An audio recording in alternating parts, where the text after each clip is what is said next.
Hello, lovely booktubers. I'm Debs. Welcome back to my channel, Raina Reads Stuff. I am here in the book shack. It's a lovely sunny day. Temperature's dropped a bit, which is great because I can't stand the heat to the extent that it was for a couple of days this week.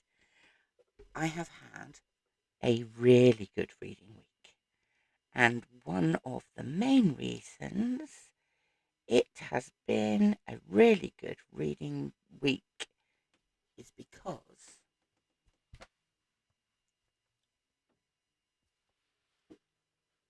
I finished it. I'm so excited to have finished it. James Joyce's Ulysses. Um, I finished episode 18 this morning. Got up at the crack of dawn when it's nice and peaceful around here, which it isn't always, and finished episode 18. Episode 18 is completely devoid of punctuation. There is none. Actually, I spotted one full stop. Other than that, there is none. There's no apostrophes, no commas, no nothing. There are paragraph breaks. There are 7 paragraphs. So you have there are 7 paragraph breaks. So you have 8 paragraphs. There's no full stop at the end of the last sentence of the paragraph. You just have a break. Now, the amusing thing I found it amusing anyway. I read this as an ebook, and at the bottom of the page, it will say words like 34 minutes left in this chapter, and I knew it was going to take me at least an hour and a half, and that was if I read the whole thing in one go, which was unlikely because I got brain fog halfway through it and needed a break.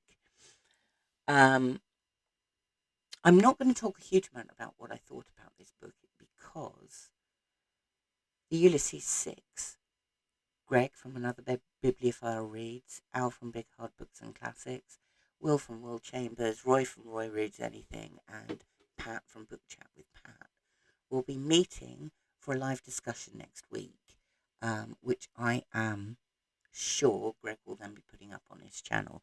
So I'm going to save that until next week. But do I think it's the best novel ever written? No. It's not accessible enough, I don't think, to be the best novel ever written. It may well be the cleverest. I don't think I'm clever enough to answer that question, but I don't think it's the best. Because I finished that, I have also finished this. Patrick Hastings, The Guide to James Joyce's Ulysses. It goes episode by episode through this book. It includes a load of references. It includes a load of further reading, should you want to. I found it invaluable in trying to get my head around what was happening in Ulysses. And I think I would strongly recommend it to anybody who is about to embark on Ulysses and feels a little daunted by it. I felt a little daunted by it when I agreed to read it. I felt a lot daunted by it once I'd started. This book really helped, as did the other 5 members of the Ulysses Six. So, I'm celebrating this week, finishing that. But other than that, I've also had a really good reading week. So, I have an Audible subscription, and I like to squeeze as much out of it as I possibly can. So I tend to save up the credits until they have a buy one get one free sale on, which they did a couple of weeks ago.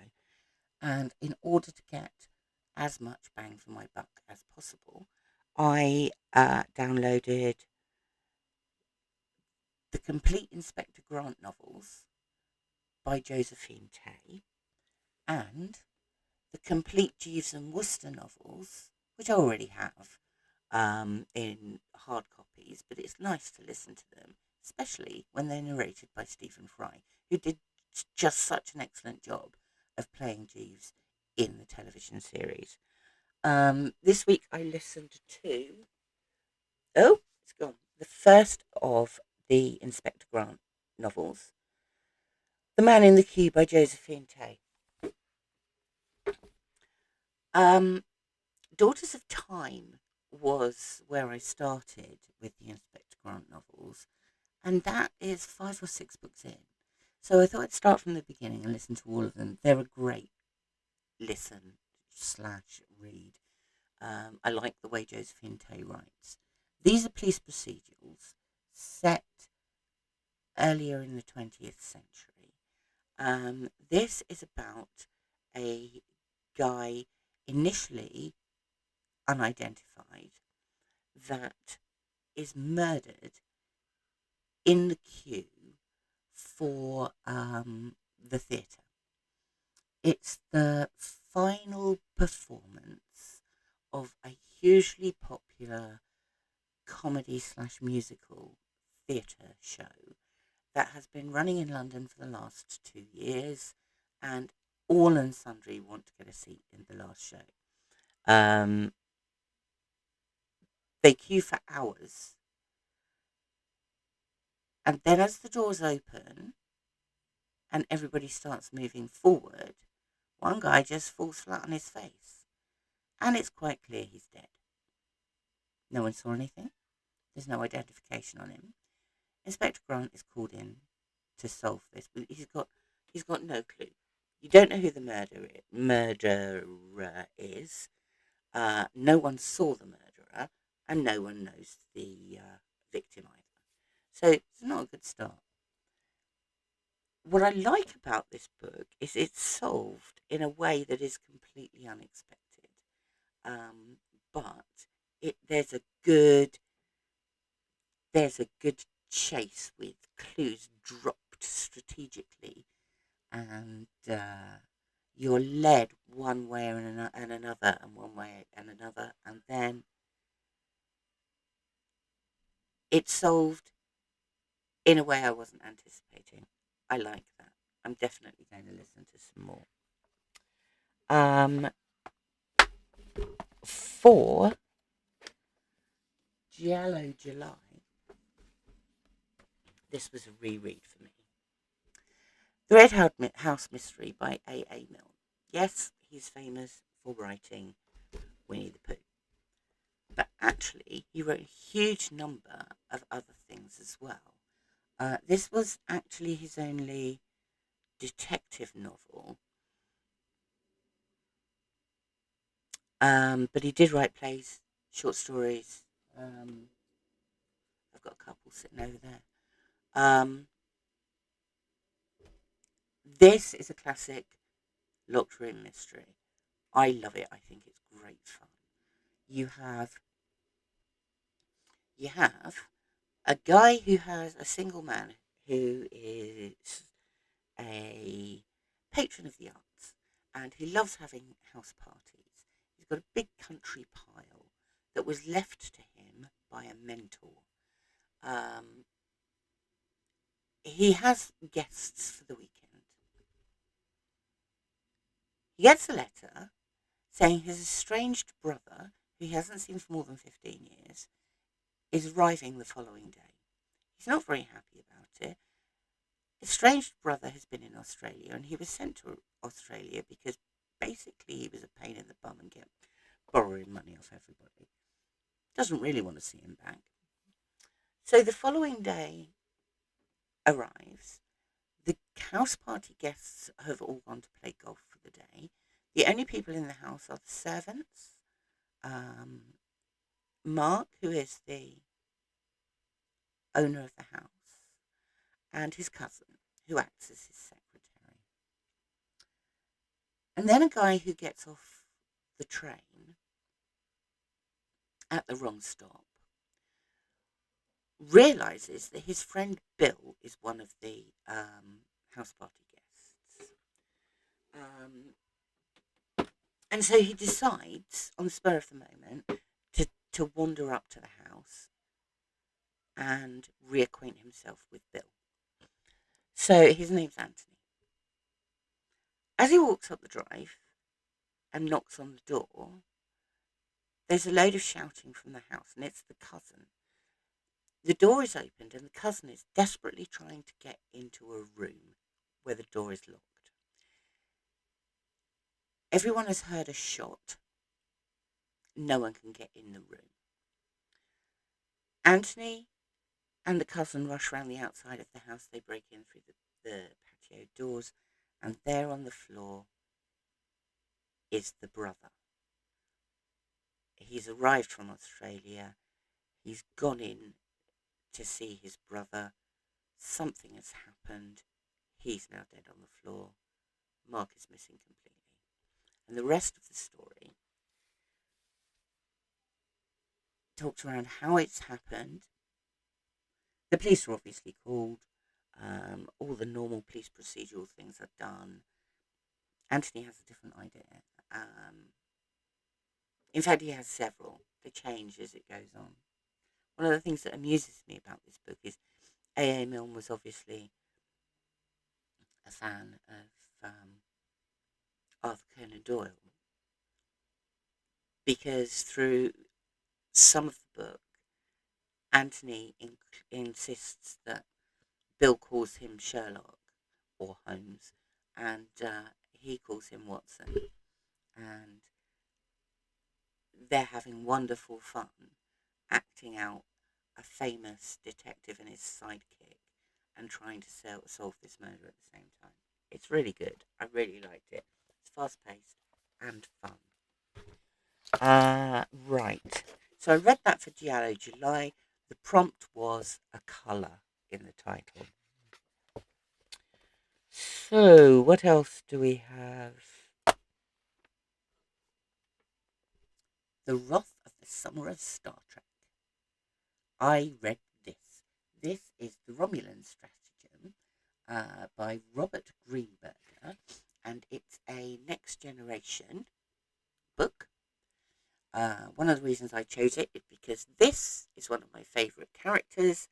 This is Romulan. She's a Bajoran. And this is also an interesting character. Now, the Next Generation had a security officer when the series first started, called Tasha Yar. A couple of seasons in, an incident occurs, and Tasha Yar is blasted into the past. Ends up, unfortunately, in Romulan territory. And this person here, Commander Sela, claims to be the daughter of Tasha Yar and a Romulan.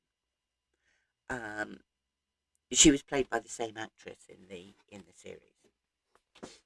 In this book, there is a planet called Elo, where for many centuries civil war was taking place, but the Elosians seem to have got their act together and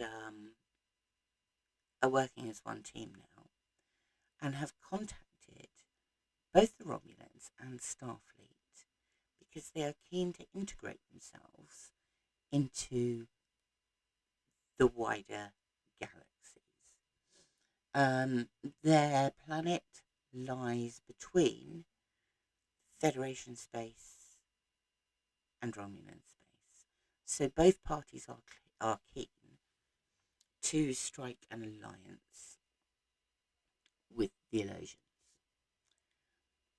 Picard's on a mission of diplomacy to the planet. When he gets there, the Romulans have already arrived. Neither was aware that the other was coming, and the negotiations are taking place simultaneously, which means the Romulans and the humans have to behave towards each other, which is unusual.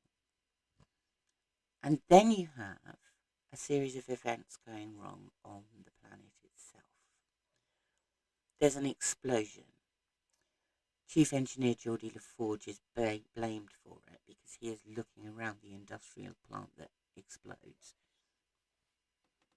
And traces show that a human planted the bomb. However, Geordie LaForge risked life, limb, neck, everything else to shut down what could have been a catastrophic detonation after the bomb went off.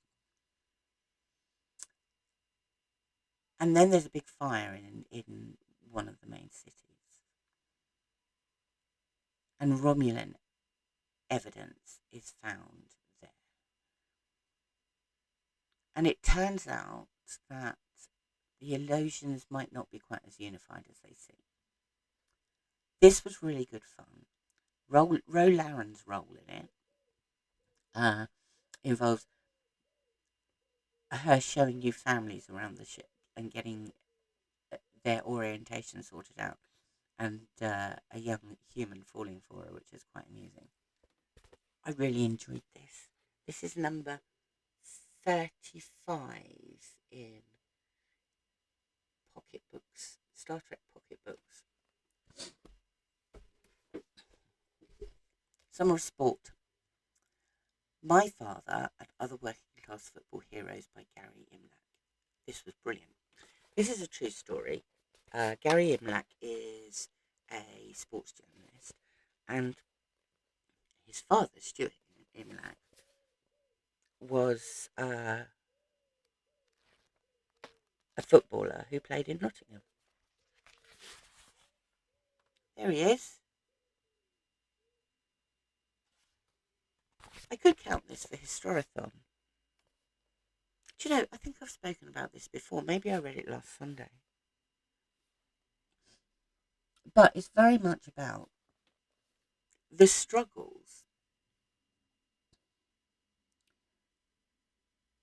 pre-sort of 1960s of footballers who earned an absolute pittance.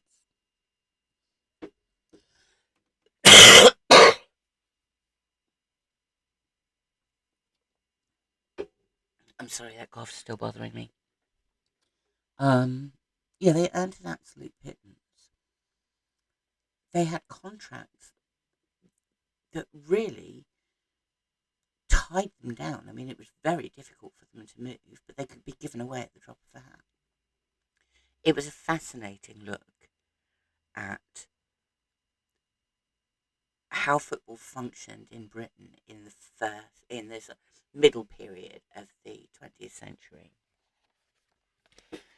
Now, for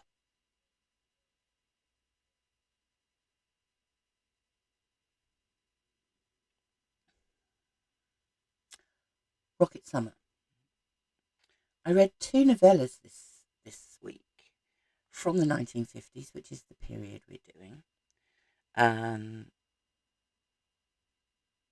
The first was Youth by Isaac Asimov.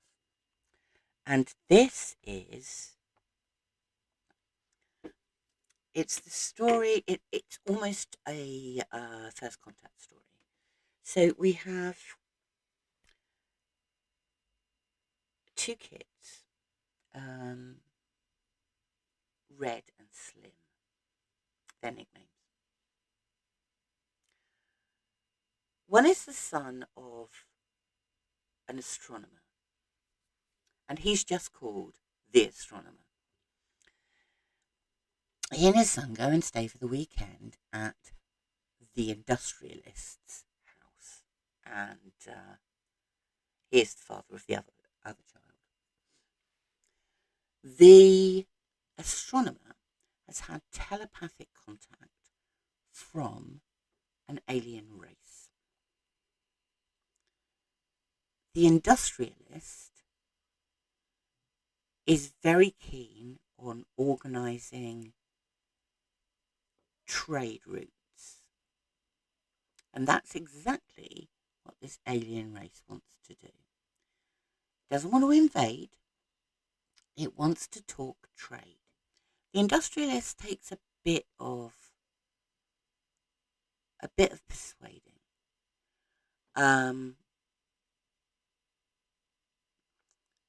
but agrees to meet these aliens who are heading towards Earth for a meeting. The alien ship crashes, and the only two members of the crew who are alive are found by the two boys who are playing outside. Actually, they're found by one of the boys, but he then shows the other, who has decided that they are a rare species of animal, puts them in a cage, and persuades the other boy that they could train them as a circus act and run away with the circus, and that would be great fun. The other boy agrees, and they try and find food, but they can't find the right food. The animals won't eat it in their cage. And they go exploring for a bit, and then they come across the wreckage of this spaceship. Now, these aliens are tiny, and they can see inside the spaceship there are other creatures who are all dead. And slowly, the astronomer's son realizes what they've found, realizes what they've got in this cage.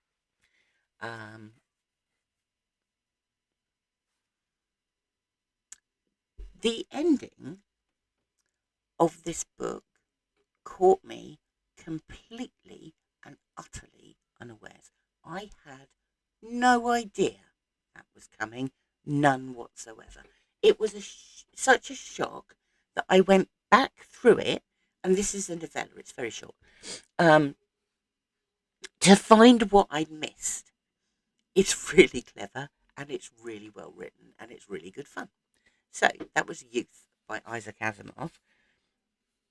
The second novella I read was Last Call for Sector 9G, and this was written by Leigh Brackett. Both of these were parts of anthologies, so they don't actually have covers that I can show you. Leigh Brackett she was called the Queen of Space Opera. She was married to another writer, wrote many things, sci-fi. She was apparently, I'd never heard of her before this, apparently she was the sci-fi opera queen. So this is, to start with, it was quite complicated. There's a guy who appears to have done something wrong. He's been ostracised by the rest of society. He spends his time in a very small flat with a very needy girlfriend, getting outrageously drunk. Then the person who fired him, which happens to be the father of a girl he dated, and he's quite high up in governmental organisation, calls him and says that there is a possibility he could be reintroduced to the real world, gives him a mission. What he's got to do is take a very short message, get on a spaceship, head back to Earth, and deliver the message. But of course, it's never going to be as easy as that, is it? He goes out, he takes the girlfriend out to commemorate their last night together before he leaves. And people are following them. And then this creature starts shooting. And all hell breaks loose. He's trying to get to the railway station so he can get then to the spaceport. When he gets to the railway station, the ex-girlfriend, the daughter of the government official, is waiting there for him to say goodbye.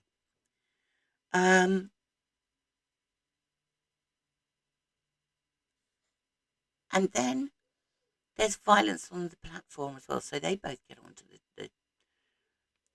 train, and she goes down with him to the spaceport. He ends up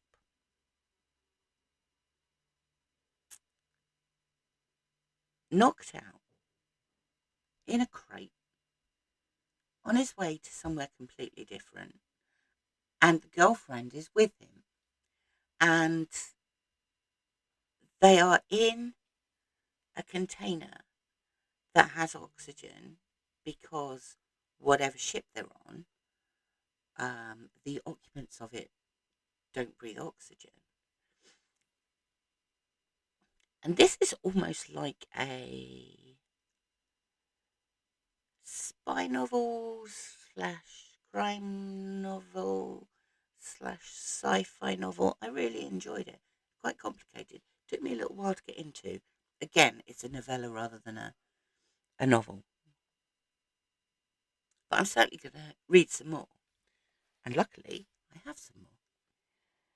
So, I think that's it for this week. I've had a lovely week. I hope you have too. I'm not sure what I'm going to read for Rocket Summer next week.